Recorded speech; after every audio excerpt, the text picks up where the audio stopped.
সুপ্রিয় দর্শক, আসসালামু আলাইকুম। দর্শক, আপনাদেরকে প্রীতি ও শুভেচ্ছা জানিয়ে শুরু করছি আজকের প্রতিবেদন। দর্শক, এখন আপনাদেরকে নিয়ে এসেছি বিসমিল্লাহ ডেইরি ফার্মের। প্রথম পর্বে আপনাদেরকে কিছু তথ্য জানিয়েছি, দ্বিতীয় পর্বে আরও বিস্তারিত তথ্য জানানোর চেষ্টা করব। দেখতে পাচ্ছেন দর্শক, এই পাশে গাভীগুলো এবং এই পাশে বকনা গাভীগুলো এবং এগুলো বেঁধে রাখা হয়েছে। তো আমরা এখন জানানোর চেষ্টা করব বা দেখানোর চেষ্টা করব যে কীভাবে গরুর থার্মোমিটার দিয়ে জ্বর মাপা হয়, সেটি সম্পর্কে আপনাদেরকে জানানোর চেষ্টা করব। ভাইয়া, আসসালামু আলাইকুম। হ্যাঁ, এই যে আপনি বলছেন যে থার্মোমিটার দিয়ে গরুর জ্বর মাপেন, তা আমাদেরকে একটু দেখাবেন যে আসলে কিভাবে এটা মাপেন আপনি? আজকে ধরেন এই গরুটা বাচ্চা দিছে 15-16 দিন হয়েছে। মানে 15-16 দিন? হ্যাঁ। আচ্ছা, এটা কত নাম্বার বাচ্চা দিয়েছে? এটা 3 নাম্বার বাচ্চা। 3 নাম্বার বাচ্চা। আপনার এখন আমি দেখতেছি আজকে কয়েকদিন ধরে গরুটা একটু কম খাবার খায়। আচ্ছা, কম খাবার খাওয়ার কারণ কি? আমার যতটুকু ধারণা যে হয় গরুটা বাচ্চা দেওয়ার পরে ক্যালসিয়াম এখনো দেওয়া হয় নাই, তো ক্যালসিয়াম শর্ট আছে। হ্যাঁ, এটা হলো প্রাথমিক ধারণা। ক্যালসিয়াম দেওয়া হয়নি মানে ক্যালসিয়ামও কি বাচ্চা দেওয়ার পরে ক্যালসিয়াম দিতে হয়? আচ্ছা, ক্যালসিয়াম দিলে বাচ্চা আপনার এই বাচ্চা দেওয়ার পরে যেগুলো ভাঙে বা ওর থেকে যেগুলো খরচ হয়ে যায় ওগুলো পূরণ হয়। আবার দুধ দেওয়ার সময় পরিপূর্ণ দুধ পাওয়া যায় না যদি ক্যালসিয়ামের ঘাটতি হয় গরু। তো সেক্ষেত্রে আমি মনে করতেছি যে ওর ক্যালসিয়ামের ঘাটতি আছে। সেক্ষেত্রে কিভাবে বুঝবো? সেটা বোঝার একটা লক্ষণ হলো আপনার গরুটা কম খাবার খাইতেছে। আচ্ছা, গরুটা কম খাবার খায়। এখন দ্বিতীয়ত আমি যদি থার্মোমিটার দিয়ে তাপমাত্রা মাপি, তা যদি ওর তাপ কম থাকে তাহলে আমি বুঝতে পারবো যে ওর ক্যালসিয়ামের ঘাটতি আছে। আর যদি তাপ বেশি থাকে তাহলে বুঝতে পারবো যে ওর গায়ে জ্বর আছে। হয় জ্বরের ট্রিটমেন্ট দিতে হবো, আর নচেত ক্যালসিয়ামের ঘাটতি পূরণ করতে হবো। দুইটা একটা করলে ইনশাল্লাহ ঠিক হয়ে যাবে। তাহলে আমরা একটু দেখি ভাইয়া, একটু ইনশাল্লাহ শুরু করতেছি। দর্শক দেখতে পাচ্ছেন গরুটা প্রথমে থার্মোমিটারে তাপমাত্রা নামায় নিলাম ঝাঁকি দিয়ে। হ্যাঁ, নামায় নেওয়ার পরে এটা আমরা এদিক দিয়ে দেব। হ্যাঁ, আস্তে করে দেব যেন গরুর সমস্যা না হয়, ভিতরে সমস্যা না হয়। তারপরে একদিকে এভাবে চেপে ধরবো 1 মিনিট। চেপে ধরার পরে 1 মিনিট রাখবো। মানুষের মতো মানুষকে 1 মিনিটেই থার্মোমিটার দিয়ে মাপে আর কি জ্বর হয়েছে। সেম মানুষ আর ওর মধ্যে পার্থক্য হলো ও কথা বলতে পারে না, মানুষ কথা বলতে পারে। আমার মনে হয় এইটাই। হ্যাঁ, আর সেম জিনিসই ওর মধ্যে আছে। মানুষের মতন এই সমস্ত কিছু। মানুষ যেরকম অভিমান করে এগুলো অভিমান করে, যেগুলো মানুষের সমস্যা হইলে খায় না, ওরও সমস্যা হইলে এরকম খাবার কম খায়, এরকমই আর কি। গরু অভিমান করলে বোঝেন কি করে গরুটা অভিমান করছে? হ্যাঁ, গরু অনেক সময় আপনার ধরেন আমার একটা গরুর কাছে আমি গেলাম, তখন দেখলাম ও প্রতিনিয়ত আমার কাছে আসে, কিন্তু মুখ দিয়ে আমার চাটে, অথবা আমার কাছে গেলে সমস্যা বুঝতে পারি, বা ওর মধ্যে ভালো লাগাটা, ওর মধ্যে উৎফুল্লতা, এগুলো বোঝা যায়। কিন্তু আজকে গেলাম দেখলাম যে ওর আর আমার দিকে খেয়াল নাই, তার মানে ওর সমস্যা আছে। কী সমস্যা? শারীরিক সমস্যা যদি না হয় তাহলে মানসিক সমস্যা। তখন যদি ওরে আদর যত্ন করা হয় তাহলে ও অবশ্যই আবার ওর ওইটা কেটে যাবে। তার মানে ওদের অভিমানটা এইভাবেই নির্ণয় করা যায়? এইভাবেই আমার মনে হয়, এইভাবেই। আমি যতটুকু আমার অভিজ্ঞতা। ভাইয়ার তো মনে হয় সন্তান আছে, কয়টা ছেলে মেয়ে আপনার? 1 ছেলে 1 মেয়ে। 1 ছেলে 1 মেয়ে। এই যে ছেলে মেয়েকে লালন পালন করা আর এই গরু লালন পালন করার মধ্যে আসলে তফাৎটা কি একটু বলবেন? আসলে কোনো তফাৎ নাই। ছেলে মেয়েদেরকে যেভাবে লালন পালন করতে হয় ওদেরকে ঠিক সেভাবে লালন পালন করা উচিত। কিন্তু ছেলে মেয়ের যখন কোনো কিছু প্রয়োজন মনে হয় বা ক্ষুধা লাগে, তখন তো আব্বু আম্মুকে ডাকে যে মা ক্ষুধা লেগেছে, যে বাবা এটা নিয়ে দাও। এরা তো আর এটা বলতে পারে না। এদের দেখে আপনার বুঝতে হইব, এটা বুঝতে হবে। তো এই বোঝাটা আসলে কিভাবে সম্ভব? এটা আপনার যখনই ওর সাথে আপনার ভালোবাসা থাকবে, ও আপনার বুঝতে পারবেন। তখন আপনি যখন ও বাইরে থেকে ঘরে ঢুকবেন, তখন আপনারা দেখার সাথে সাথে ও ডাক দেবে। আচ্ছা, এই যে খামারটি আপনি করেছেন, আপনি বলবেন যে গরুগুলোর পেছনে প্রতিদিন কত খাবার হয়, খরচ হয়? আচ্ছা, হ্যাঁ, থার্মোমিটারটা বের করলাম। বের করার পরে এখন দেখব, হ্যাঁ, এটার গায়ে তাপ একটু বেশি আছে, তার মানে জ্বর আছে।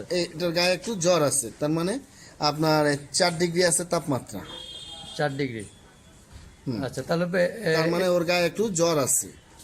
আচ্ছা, এখন তাহলে এটাকে করণীয় কি করবেন? এটা প্রাথমিক অবস্থায় সাধারণত আপনার যদি নাপা এক্সট্রা ট্যাবলেট খাওয়ানো হয় তাহলে তাপটা কমে যাবে। নাপা এক্সট্রা মানে আমরা মানুষের নাপা এক্সট্রা ট্যাবলেট। আচ্ছা, সাধারণত এটাই করি। দ্বিতীয়ত আপনার গরুর ইনজেকশন আছে আপনার, সেটা হলো কিটোবেট ইনজেকশন, ওটা দিলেও তাপ সাথে সাথে কমে আসবে। এই যে নাপা যে খাওয়ান, মানুষের জ্বর হলে হয়তো আমরা বড় জোর একটা নাপা খাই, গরুকে কি একটা নাপা খাওয়ালে এটা? না, ওরে মিনিমাম 10টা নাপা খাওয়াবো একসাথে। আচ্ছা, হ্যাঁ, এখন আমরা বলি যে প্রতিদিন একটা গরুর পিছনে আপনার দৈনিক খরচ হয় কত? মিনিমাম 500 টাকা খরচ হয়। 500 টাকা। জি। আচ্ছা, এই খাবারগুলো কি সব বাইরে থেকে কিনে নিয়ে আসেন? হ্যাঁ, সব খাবারই কেনা। কি খাবার খাবেন? আপনার গমের ভুসি, ধানের কুড়া, অ্যাঙ্কার ভুসি, মুগ ভুসি, আপনার বাদামের খৈল, তিলের খৈল, সরিষার খৈল মিলানো খাওয়াই। আচ্ছা, এখন একটু বলবেন যে কোন ধরনের খাবারটা গরুর জন্য বেশি পুষ্টিকর?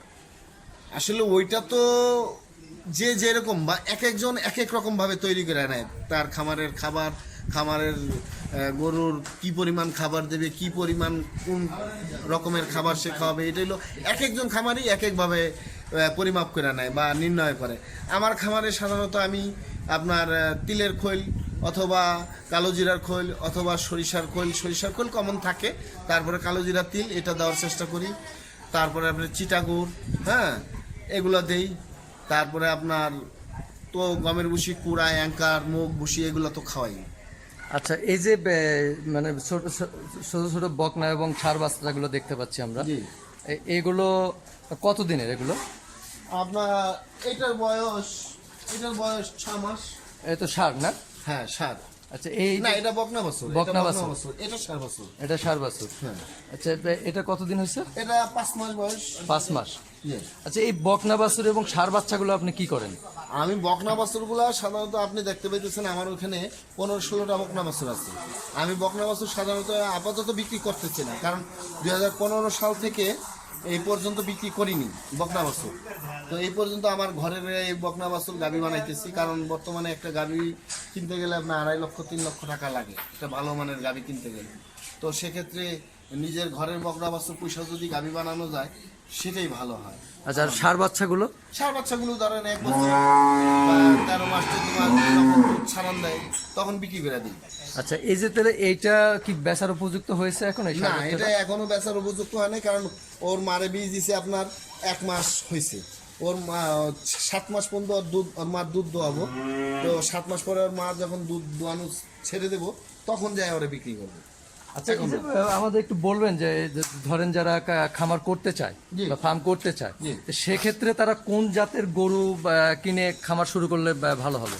আমার আমি যতটুকু জানি বা আমার যতটুকু অভিজ্ঞতা আছে, আমাদের এখানে তো মূলত আমাদের দেশের সরকার প্লাস আমাদের দেশের সরকারই বলি যে ওরকম সুযোগ সুবিধা তো আমাদের দেয় না, যার কারণে আমরা পালনও করতে পারি না। যদি আমাদের দেশের শঙ্কর ফ্রিজিয়ান, যেমন ইন্ডিয়ায় আমি দেখছি, ইন্ডিয়াতে যে শঙ্কর ফ্রিজিয়ান শঙ্কর জার্সি গরু বীজই পাওয়া যায়, শঙ্কর জার্সি গরুর বীজ পাওয়া যায়।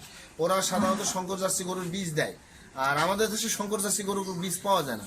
শঙ্কর জার্সি গরুগুলা বর্তমানে সবচেয়ে রোগ প্রতিরোধ ক্ষমতা শঙ্কর জার্সি গরুর বেশি। এই ফ্রিজিয়ান গরুর মধ্যে, অস্ট্রেলিয়ান গরুর মধ্যে শঙ্কর জার্সি গরুগুলোর রোগ প্রতিরোধ ক্ষমতা বেশি। ওদের আপনার বছরে একবার ট্রিটমেন্ট করতে হয় না। যদি আপনার গরু বেশি দুধ দেয়, যখন 20-25 কেজি দুধ হয়, তখন আপনার কি হয়, ওদের খালি ক্যালসিয়ামের ঘাটতিগুলো হয়। ওই ক্যালসিয়াম দিলেই পরে ওদের সমস্যার সমাধান হয়ে যায়। শঙ্কর জার্সি গরুগুলা সবচেয়ে ভালো। তার মানে শঙ্কর জাতের গরু কিনলে তাহলে খুব দ্রুত লাভবান হতে পারে। হ্যাঁ, শঙ্কর জার্সি গরু যদি দিয়ে কেউ শুরু করে, খুঁজা বাংলাদেশে পাওয়া যায়, খুব কম পাওয়া যায়, তারপরে পাওয়া যায়। শঙ্কর জার্সি গরুগুলা পাওয়া যায়। যদি শঙ্কর জার্সি গরু দিয়ে কেউ খামার করে প্রাথমিক অবস্থায়, তাহলে সে লাভবান। আচ্ছা, সেক্ষেত্রে একটু বলবেন যে আসলে খামার থেকে গরু কিনে লালন পালন করা ভালো না বাজার থেকে? বাজারের গরু তো অবশ্যই ভালো হয় না। খামারের থেকে যদি আপনি গরু কিনে আনতে পারেন, আপনার 2 বেলা 10 বেলা যাচাই করে নিয়ে আসতে পারবেন। সকালবেলা নিজের হাতে দুধ দোয়ানোর পরে নিজে মাইপা যাচাই করতে পারবেন, বিকালবেলা যাচাই করে নিয়ে আসতে পারবেন। সেক্ষেত্রে খামার থেকে গরু কিনলেই মনে হয় যে লাভবান হওয়া যায়। আচ্ছা, এখন একটু বলেন আমাদের যে কেউ যদি আমাদের দেশে অনেক বেকার আছে বা টাকা পয়সা খরচ করে দেশের বাইরে যায়, তো তাদের জন্য আপনার কোনো মেসেজ? আমি বলবো যে দেশের বাইরে যাওয়ার কোনো প্রয়োজন নেই, কারণ আমার খালাতো ভাই আপনার ইংল্যান্ডে থাকে। উনি আমারে ওই দিনকে ফোন করে বলছে যে বিল্লাল, আর বিদেশ ভালো লাগে না, আমি দেশে আসবো, তোর খামারটা দেখলাম খুব ভালো লাগছে, তো আমিও চাই দেশে এসে খামার করার জন্য। তো আমি বললাম যে আলহামদুলিল্লাহ ভাই, আসেন, সমস্যা নাই, খামার খুব ভালো। বর্তমানে আপনারা বিদেশ থেকে টাকা পয়সা ইনকাম করছেন, দেশে আসা যদি নিজে জায়গা কিনা করতে পারেন, সেটা অনেক লাভবান হওয়া সম্ভব। কারণ যদি এটা সম্ভব নাই হইতো, তাহলে আপনার চিরাঙে যে নাহার ডেইরি 600-র উপরে গাভী আছে, তারা কিভাবে লাভবান হচ্ছে? কিভাবে হচ্ছে? কোনোভাবেই অসম্ভব যদি লাভ না হতো। আর আপনি দেখবেন প্রথমে কেউ যদি 2টা গাভী দিয়ে শুরু করে, প্রথম 6 মাসের মধ্যে সে আরেকটা গাভী কিনতে পারবে, এটা গ্যারান্টি। এটা সম্ভব। প্রথম 6 মাসে যে দুধ বিক্রি করবে 50 টাকা করে, যদি কোনো খামারি প্রথমে গরু কেনার পরে যদি দুধ বিক্রি করে 50 টাকা কেজি, তাহলে 6 মাসে সে আরেকটা গাভী কিনতে পারবে। আচ্ছা, আপনি এই যে ধরেন যে কেউ যদি 5টা-7টা গরু দিয়ে খামার শুরু করতে চায়, তো আপনি যে বিশাল বড় শেডটা তৈরি করছেন আল্লাহর রহমতে, এখন এটা অনেক কষ্টের ফসল আপনার। তো কেউ এই যদি ছোট্ট পরিসরে করতে চায়, তো এরকমের শেড তৈরি করতে গেলে কীরকম খরচা হবে বলে মনে করেন? শেড তৈরি করতে গেলে এখন দেখেন লোকবলের দাম বেশি। একটা রাজমিস্ত্রির দাম 800 টাকা প্রতিদিন দিতে হয়, একটা রাজমিস্ত্রির হেল্পার দিতে হয় 600 টাকা। সেক্ষেত্রে লোকবলের টাকাটাই খরচ বেশি হয়। এমনি তো শেড করতে গেলে খরচ বেশি না, খুব স্বল্প পরিসরে করা খুব অসম্ভবের কিছু না। আচ্ছা, এই ক্ষেত্রে যদি আপনার খামার থেকে গাভী বিক্রি করেন কখনো? না, আমি আগে গাভী গরুর ব্যবসা করতাম, বিক্রি করতাম, এখন আর করি না। আচ্ছা, কেউ যদি আপনার কাছে কোনো পরামর্শ চায়, তাহলে সেক্ষেত্রে আপনার সাথে কিভাবে যোগাযোগ করবে? সেক্ষেত্রে আমার মোবাইল নাম্বার আছে, যদি চায় সেই ক্ষেত্রে মোবাইলে যোগাযোগ করতে পারবে। আর আমি নতুনদের জন্য একটা কথাই বলবো, যে যারা নতুন খামার করতে আগ্রহী বা উদ্যোগ নিতে চায়, তারা যেন প্রশিক্ষণ নেয়, প্রশিক্ষণের পাশাপাশি যেন একজন অভিজ্ঞ খামারের সাথে সম্পর্ক গড়ে নেয়, অভিজ্ঞ খামারের সাথে আসা যাওয়া করে, অভিজ্ঞ খামারের সাথে চলাফেরা করে, অভিজ্ঞ মিনিমাম 6 মাস যেন ওই খামারের সাথে সম্পর্ক তৈরি করে নেয়। তাহলে সে গরুর রোগ বালাই সম্বন্ধে অনেক কিছু জানতে পারবে, কীভাবে গরুকে খাবার দেওয়া হয়, কীভাবে খাবার দিলে গরুটা ভালো থাকবে, কখন দিতে হয়, কখন কোন গরুটার সমস্যা হয়। এটা 6 মাস মিনিমাম ওই খামারের সাথে চলাফেরা করলে সে ভালো, তখন আর তার পিছনে ফিরে তাকাইতে বলে। কিন্তু 6 মাস তো অনেক সময়, দেখা গেছে যে অনেক সময় আপনি 6 মাস তো শুধু প্রতিদিন তার পিছনে ব্যয় করবেন না, আপনি 1 ঘন্টা 2 ঘন্টা তার পিছনে ব্যয় করলেন, বাকি অন্য কাজকর্ম করলেন। আচ্ছা, তার মানে 6 মাসের মধ্যে যদি আপনি ওই খামারের সাথে আসা যাওয়া করেন বা একটা অভিজ্ঞ খামারের সাথে চলাফেরা করেন, সেক্ষেত্রে ভালো হয়। যে কেউ যদি আপনার ফার্ম থেকে দুধও ক্রয় করতে চায়, তাহলে আপনার সাথে মানে যোগাযোগের মাধ্যম মোবাইল নাম্বার দিলে হবে? জি জি জি, আমার মোবাইল নাম্বার আছে। মোবাইল নাম্বার আসলে আমি চোখের সামনে দুধ দোয়ায় দেবো, নিয়ে যাবে, কোনো সমস্যা নেই। একটু আপনার কন্ট্যাক্ট নাম্বারটা যদি বলেন আমাদের। 01772 01772 81 81 54 54 88। আচ্ছা, তাহলে আপনি তো অনায়াসে ধরেন যে অনেক ধরনের হেল্প চাইতে পারে, তা আপনি তাদের হেল্প করবেন? অবশ্যই করবো, ইনশাল্লাহ, কেন করবো না।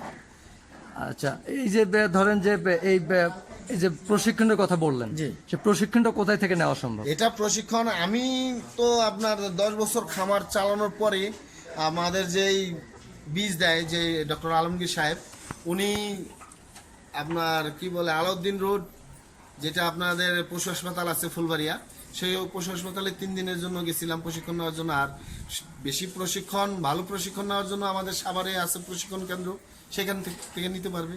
আচ্ছা, এই যে প্রশিক্ষণ যে দেয়, এটা কতদিনের প্যাকেজ আর কি? এটা আমি যতটুকু জানি, আমি তো আর ওইভাবে ওইখান থেকে নেইনি প্রশিক্ষণ কখনো, তো জানি যে 3 মাস 6 মাসের প্রশিক্ষণ নেওয়া যায়। আচ্ছা, তার মানে বেটার যে প্রশিক্ষণ অথবা অভিজ্ঞ খামারির কাছ থেকে পরামর্শ। প্রশিক্ষণ নিয়ে নিলেই আর আপনার লস হওয়ার সম্ভাবনা থাকবে না। আর যদি প্রশিক্ষণ না নেন, আপনি প্রথম অবস্থায় হুট করে 2টা গাভী কিনলেন, ধরা খাওয়ার সম্ভাবনাই বেশি থাকে। আচ্ছা, আমরা আরেকটা জিনিস জানলাম যে অনেক খামারিরাই বলে যে ধরেন বিভিন্ন দূর দূরাঞ্চলের হাটে গাভী কিনতে যায়, তো দেখা গেছে যে বিক্রেতা যারা, তারা দেখা গেছে যে বলে যে একটা গাভী, এই গাভীতে তো 15 কেজি বা 16 কেজি 18 কেজি দুধ দিয়ে থাকে। তো এই ক্ষেত্রে বাসায় এসে দেখা যায় যে ওটা 5 থেকে 6 কেজি দেয়। তো এইটার আসলে কিভাবে বোঝা যাবে যে এই গাভীটা আসলেই 15 কেজি দুধ দেয়? এই কারণেই আপনারা বলছি যে একজন অভিজ্ঞ খামারের পিছনে 6 মাস যদি সময় ব্যয় করা হয়, তাহলে যদি তার খামারে 25টা 30টা গাভী থাকে, তাহলে ওই লোকটা 6 মাস ঘুরলে তার পিছনে দেখতে পারবে যে তার কোন গরুটা কত কিলো দুধ হয়। সেই ক্ষেত্রে থেকে সেই গরুগুলোর থেকে সে আইডিয়া নিতে পারবে। হ্যাঁ, আর সাধারণত গরু দেখে চিনতে হইব, গরুর সাথে সময় ব্যয় করতে হইব, গরু দেখতে হইব, গরু বুঝতে হইব, গরুর দেখে চিনতে হইব, জাত চিনতে হইব। জাত যদি চিনা যায়, জাত সম্বন্ধে আইডিয়া ধারণা থাকে, তাহলে বোঝা যাবে যে হ্যাঁ, আমার এই গরুটা এতটুকু দুধ হতে পারে। কিন্তু আমি একটা জিনিস বুঝি না ভাইয়া, যে এটা তো একটা অবলা জন্তু, অবলা প্রাণী। এই অবলা প্রাণী নিয়ে মানুষ কেন এটা নিয়ে বিজনেস করে বা 2 নম্বরই করে? 2 নম্বরই বলতে আমাদের দেশটাই তো 2 নম্বর। যে আমাদের দেশের আমলা থেকে শুরু করে এমপি মন্ত্রী থেকে শুরু করে প্রত্যেকটা লোক 2 নম্বর। কিভাবে 2 নম্বর? একটা আমাদের দেশ 5 বছরে উন্নয়ন করা সম্ভব আমাদের দেশটাকে। একটা রাস্তা প্রতি বছর টেন্ডার হয়, প্রতি বছর ঢালাই হয়, প্রতি বছর একটা রোড হয়। কিবা কেন হয়? একটা রোড 5 বছর 10 বছরের জন্য করা যায় না? অবশ্যই করা যায়, কিন্তু আমাদের দেশের লোক ঘুষখোর। এই যত সরকারি কর্মকর্তা কর্মচারী বেশিরভাগ লোকই, আমি বলছি না সব, বেশিরভাগ লোকই ঘুষখোর। এই ঘুষ খাওয়ার কারণে, নিজের স্বার্থের কারণে আজকে আমাদের দেশের এই অবস্থা। আজকে দেখেন আমাদের খামারিদের মধ্যে গরুর দুধে কেন আপনার পাওয়া যাবে, সীসা পাওয়া যাবে, কেন পাওয়া যাবে? আমাদের খামারিরা তো আর খাবার বানাই না, আমরা যে গমের ভুসি বিভিন্ন খাবার খাওয়াই গরুর, এগুলো তো আমরা কিনে আনি বাজার থেকে। এখন এই যে বাজারে এই মালগুলোর মধ্যেই তো পাওয়া যায় বিভিন্ন সীসা, বিভিন্ন ফরমালিন, বিভিন্ন খারাপ জিনিসপত্র। কেন পাওয়া যায়? আজকে যে জ্বালানি মালগুলা উৎপাদন করে, জ্বালানি মালগুলা আমাদের কাছে বিক্রি করে, জ্বালানি বাজারে ছাড়ে, তারাই তো এগুলা করে। তারা যদি আপনার এই মালগুলা সঠিকভাবে ছাড়তো, কোনো ভেজাল না করতো, তাহলে তো এটা আমাদের পক্ষে, আমাদের গরু খাবারের এই সমস্যা হইতো না, খাবারের সমস্যা না হলে গরু দুধের সমস্যা হইতো না। তাই আমাদের দেশের আমলামন্ত্রী থেকে শুরু করে সমস্ত লোককে আগে ভালো হইতে হবে।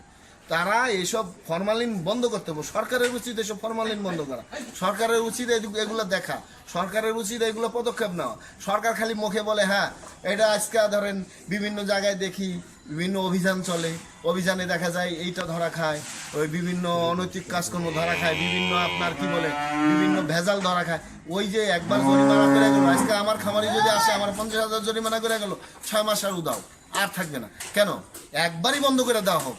আমি ভেজাল করছি তো আমার ফাঁসি দেওয়া হোক, উন্মুক্ত মঞ্চে। ভেজালকারীরে কোনো প্রশ্রয় দেওয়া যাবে না। যদি ভেজাল বন্ধ করা হয়, যদি ফরমালিন বন্ধ করা যায়, বিভিন্ন জিনিসপত্র ভেজাল বন্ধ করা যায়, তাহলে আমাদের দেশে অবশ্যই সম্ভব ভালোভাবে চলা। আচ্ছা, তাহলে আপনি বলতে চাচ্ছেন যে কেউ করতে চাইলে 1 বা 2টা গরু দিয়ে শুরু করতে হ্যাঁ, পারলে? 2টা গরু দিয়ে যদি সে শুরু করে তা অবশ্যই ইনশাল্লাহ, আগে প্রশিক্ষণ নিয়ে নিলে 2টা গরু দিয়ে শুরু করলে এই দেশে কোনো বেকার থাকবে না, সম্ভব এটা। আর আমাদের দেশের সরকার মূলত খারাপ। কেন খারাপ? সরকার আমাদের দেশের কৃষি খাতে কোনো লোন দেয় না। আমরা সাধারণত যারা ক্ষুদ্র খামারি, ক্ষুদ্র উদ্যোক্তা, ক্ষুদ্র ব্যবসায়ী, তাদেরকে সরকার দেখে না। বড় বড় আমলারা, মন্ত্রীরা, বিভিন্ন সরকারি লোকজন, দলের লোকজন নিয়ে যায় সব টাকা পয়সা। সরকার লোন দেয়, আমরা পাই না। কেন পাবো না? আমরা পাইলে কি আমরা এই খাবারটা আরো বড় করতে পারতাম না? আমি 300 কেজি দুধ যদি ঢাকা শহরে সাপ্লাই দিই, আমার মিনিমাম 600 পোলাপাইন এই দুধগুলো খায়। 600 পোলাপাইন তো ভালো থাকে, 600 পোলাপাইন তো বাঁচে। কিন্তু আমাদের দিকে দেখবে না। আমাদের কারেন্ট বিলের ডাবল, আমাদের পানির বিল ডাবল, আমাদের সব খরচই ডাবল। কিভাবে হবে এদেশে? ওকে ভাইয়া, আপনাকে অসংখ্য ধন্যবাদ আমাদের সময় দেওয়ার জন্য। ভালো থাকবেন।